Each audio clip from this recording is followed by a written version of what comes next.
Hello and welcome to the Rose Report. I'm Carly. And I'm Katie. And we're breaking down the highlights from this week's episode of The Bachelorette. So Becca took the boys to the spa and we saw some familiar faces like Kendall, Tia. And we're not the only ones that saw Tia. Tia also had to run into her ex-boyfriend Colton, which is always a super weird situation. We actually have an expert here to comment on the ordeal. Demario, care to share your thoughts?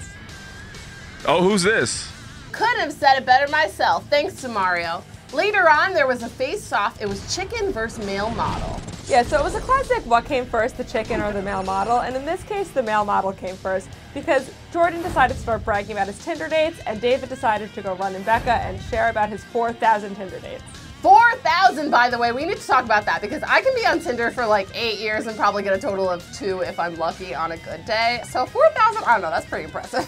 Yeah, so then Chris and Becca went on a one-on-one date. It was the most forgettable date that I have ever watched in my entire life, but it happened.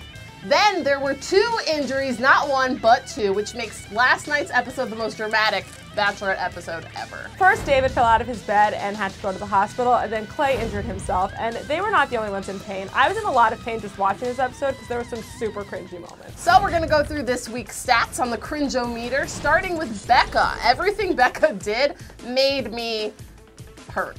Yeah, so Becca decided to sing like no one was watching. The problem is that millions of people at home were watching, and we admire her for going for it, but like maybe stick to just dating on reality TV. Then she forgot Jason's name. Poor Jason's just there to have a good time, and Becca totally forgets his name, and I don't know. Poor Jason. Poor Jason. So then there was Jordan. Breaking up your dates when you're literally dating someone who is dating 20 other people at the same time is just like super lame and super uncomfortable and just like all around not cool. And he also would not break eye contact while rubbing Becca's feet during that spa date, and like everything he was doing there with his hands, like let's not ever see that again. It was just super weird. So then we had Tia and Colton, and their whole existence was just really uncomfortable, and I would not like to see them together again. Then we had Lincoln, who sucks at football, clearly, dancing around on the field. Yeah, so Lincoln was drafted to this football date, and he was literally dancing like he shit his pants, which is ironic because we know that Lincoln on the floor.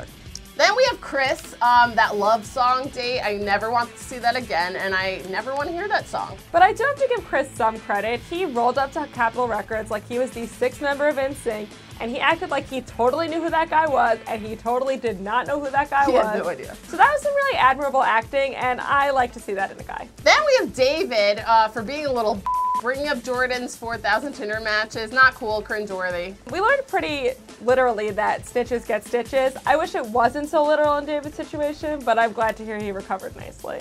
Then we have Clay, who hurt his wrist. That was cringeworthy. Yeah, so he might have hurt his wrist because he was carrying his entire team on his hands, but you're a professional football player. We don't really know what happened here. We actually have another person to comment. Demario? Yeah, thank you.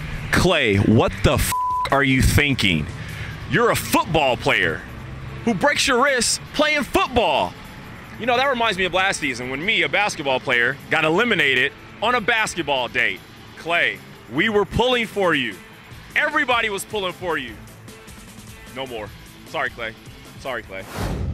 Thanks for the input, Demario. Now we're gonna go to this week's MVP. My MVP of the week is Will's, because while David and Jordan were going at it, Will's was just sitting between them, sipping on his drink, laughing, and who doesn't love a man who can, you know, chuck?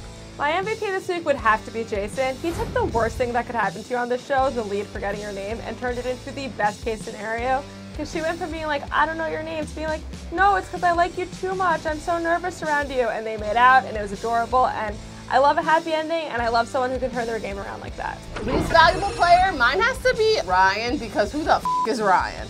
Mine would have to be David, because he was benched this week, and if you want to be on my team, players got to play, and you did not play this week. Now we're gonna go to our in-the-field reporter, Corinne, for some closing remarks. Corinne? I'm Corinne. Thanks for tuning in. We'll see you next time on The Rose Report.